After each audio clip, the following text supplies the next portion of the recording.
ಎಲ್ಲಿ ಹುಟ್ಟಬೇಕು ಅನ್ನೋದು ನಮ್ಮ ಕೈಯಲ್ಲಿ ಇರುವುದಿಲ್ಲ, ಎಲ್ಲಿಗೆ ಮುಟ್ಟಬೇಕು ಅನ್ನೋದು ಮಾತ್ರ ನಮ್ಮ ಕೈಯಲ್ಲಿ ಇರುತ್ತದೆ. ಹಾಯ್ ಫ್ರೆಂಡ್ಸ್, ಎಲ್ಲರಿಗೂ ನಮಸ್ಕಾರಗಳು. ನಾವು ನಿಮ್ಮ ಉತ್ತರ ಕರ್ನಾಟಕದ ಹುಡುಗಿರು. ಇವತ್ತು ನಾವು NCCಗೆ ಹೋಗ್ತಾ ಇದ್ದೀವಿ. ನಮ್ಮ ಜೊತೆ ನಮ್ಮ ಫ್ರೆಂಡ್ ದೀಪಾ ಹೋಗ್ತಾ ಇಲ್ಲ, ಯಾಕಂದರೆ ಅವಳು NCCಯನ್ನು ಜಾಯ್ನ್ ಆಗಿಲ್ಲ. ಯಾಕಂದರೆ ಅದಕ್ಕೋಸ್ಕರ ನಾವಿಬ್ಬರೇ ಹೋಗ್ತಾ ಇದ್ದೀವಿ. ಸರು 8 ಗಂಟೆಗೆ ಹಾಜರಾಗಬೇಕಂತ ಹೇಳಿದರು. ಅದಕ್ಕೋಸ್ಕರ ಬೆಳಿಗ್ಗೆ ಬ್ರೇಕ್ಫಾಸ್ಟ್ ಮಾಡ್ದೇ ಆಟೋದಲ್ಲಿ ಹೋದ್ವಿ. ಪರೇಡ್ ಸ್ಟಾರ್ಟ್ ಆಯಿತು. ತುಂಬಾ ಪರೇಡ್ ಮಾಡಿಸಿದ್ರು ಇವತ್ತಂತೂ. ಮಾಡಿ ಮಾಡಿ ಮಾಡಿ ಸುಸ್ತಾಯಿತು. ಯಾವತ್ತೂ ಇಷ್ಟು ಮಾಡಿಸ್ತೇ ಇರಲಿಲ್ಲ. ಡ್ರಿಲ್ ಮಾಡಿ ಸಾಕಾಯಿತು.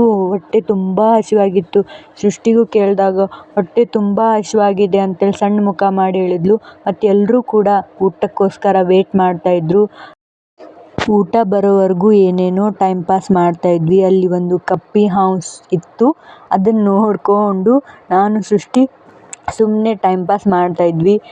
ದೀಪಾ ನಮಗೋಸ್ಕರ ಹಾಸ್ಟೆಲಲ್ಲಿ ವೇಟ್ ಮಾಡ್ತಾಯಿದ್ಲು. ಹೋಗ್ಬೇಕನ್ಸಿತ್ತು, ಆದರೆ ಹಸಿವಾಗಿತ್ತು, ಏನು ಮಾಡಬೇಕಿತ್ತು. ಅಂದ್ರೂ ಊಟ ಬಂದಿರಲಿಲ್ಲ. ಕೊನೆಗೂ ಊಟ ಬಂತು ನೋಡಿ.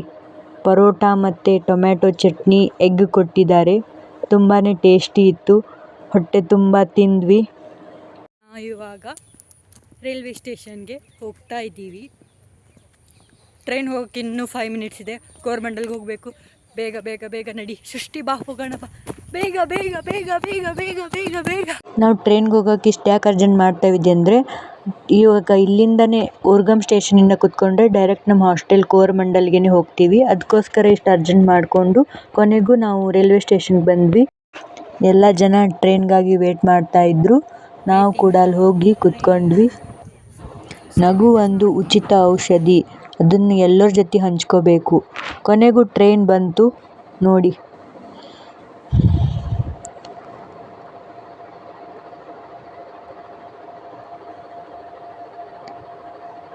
ಇಬ್ಬರು ಕೂಡ ಟ್ರೈನಲ್ಲಿ ಹತ್ತಿದ್ವಿ. ಕೋರಮಂಡಲ್ ಸ್ಟೇಷನಲ್ಲಿ ಇಳಿದ್ವಿ. ಅಲ್ಲಿ ಒಂದು ಚಿಕ್ಕ ಕುರಿಮರಿ ಇತ್ತು. ನನಗೆ ಕುರಿಮರಿ ಅಂದರೆ ತುಂಬ ಇಷ್ಟ. ಯಾಕಂದರೆ ನಾನು ರೈತ ಕುಟುಂಬದಲ್ಲಿ ಇರೋದ್ರಿಂದ ಹೊಲದಲ್ಲಿ ತುಂಬಾ ಪ್ರಾಣಿಗಳಿವೆ. ಅದಕ್ಕೆ ನನಗೆ ಪ್ರಾಣಿ ಪ್ರೇಮ ಜಾಸ್ತಿ. ಅದನ್ನು ನೋಡಿ ಖುಷಿ ಆಯಿತು. ಆಮೇಲೆ ದೀಪಾ ನೆನಪಾದ್ಲು. ಅವಳಿಗಿದು ಹೂವು ಅಂದರೆ ತುಂಬಾ ಇಷ್ಟ. ಅವಳಿಗೋಸ್ಕರ ಕಷ್ಟಪಟ್ಟು ಹೂವನ್ನು ಹರ್ಕೊಂಡು ಇವಾಗ ನಾವು ಹಾಸ್ಟೆಲ್ಗೆ ಹೊರಟ್ವಿ. ಇವತ್ತು ಬೆಳಿಗ್ಗೆ ನಾವು NCCಗೆ ಹೋಗಿ ಬಂದ್ವಿ. ಫ್ರೀನೇ ಇರಲಿಲ್ಲ, ತುಂಬ ಪರೇಡ್ ಎಲ್ಲ ಮಾಡಿ ಸುಸ್ತಾಗಿತ್ತು. ಇವಾಗ ಒಂದು NCCಯಲ್ಲಿ ಮಾಡಿದ್ವಿ, ಸ್ವಲ್ಪ ವಿಡಿಯೋ ಮಾಡಿದ್ವಿ. ನೈಟಲ್ಲಿ ಸ್ವಲ್ಪ ವಿಡಿಯೋ ಮಾಡ್ತಾಯಿದ್ದೀವಿ. ಅದು ನಿಮ್ಗೊಂದು ಸ್ವೀಟ್ ತೋರಿಸ್ಬೇಕಿತ್ತು. ಅದೇ ಇದು ಪುತ್ರೇಕಲ್ ಅಂತೇಳಿ. ಇದು ಡ್ರೈ ಫ್ರೂಟ್ಸು ಮತ್ತು ಬೆಲ್ಲ ಮತ್ತು ತುಪ್ಪದಿಂದ ಮಾಡಿರುವಂಥದ್ದು ಸ್ವೀಟು. ತುಂಬಾ ಚೆನ್ನಾಗಿರುತ್ತೆ. ನೋಡೋಕ್ಕೆ ರೋಲ್ ಥರ ಇದೆ, ಏನೋ ಪೇಪರ್ ಥರ ಇದೆ ಅಂತೇಳಿ ಅನಿಸುತ್ತೆ, ಆದರೆ ತುಂಬಾ ಟೇಸ್ಟಿ ಇದೆ. ಇದು ಆಂಧ್ರ ಪ್ರದೇಶ್ ಸ್ಪೆಷಲ್ ಅಂತಲೂ ಹೇಳ್ತಾರೆ. ಆದರೆ ನಮಗೆ ನಮ್ಮ ರಂಜಿನಿ ಅಕ್ಕ ಅಂತಿದ್ದಾರಲ್ಲ, ಅವ್ರ ಊರಿಗೆ ಹೋದಾಗ ರಾಯಚೂರಿಂದ ತೊಗೊಂಡು ಬಂದು ಕೊಟ್ಟಿರೋದು. ನಾವು ಇದನ್ನ 2ನೇ ಸತಿ ತಿಂತಾ ಇರೋದು. ನಮಗಂತೂ ತುಂಬಾ ಚೆನ್ನಾಗಿ ಅನಿಸ್ತು. ನೀವು ತಿಂದಿದ್ದೀರಾ ಅಂದರೆ ಕಮೆಂಟ್ ಮಾಡಿ ಹೇಳಿ, ನಿಮ್ಗೆ ಹೇಗೆ ಅನ್ನಿಸ್ತು ಅಂತ ನಮಗೆ ಹೇಳಿ. ಸ್ವೀಟ್ ಬಗ್ಗೆ ವಿವರಣೆ ಮಾಡಿದೆ. ಸ್ವೀಟನ್ನು ತೋರಿಸುತ್ತಾ ನಮ್ಮ ಚಾನಲ್ಗೆ ಎಲ್ಲರೂ ಸಬ್ಸ್ಕ್ರೈಬ್ ಮಾಡಿ, ಲೈಕ್ ಮಾಡಿ, ಶೇರ್ ಮಾಡಿ. ಹಾಗೆ ನಿಮ್ಮ ಪ್ರೀತಿಯನ್ನು ನಮ್ಮ ಜೊತೆ ಹಂಚ್ಕೊಳ್ಳಿ. ಎಲ್ರಿಗೂ ಶುಭರಾತ್ರಿ.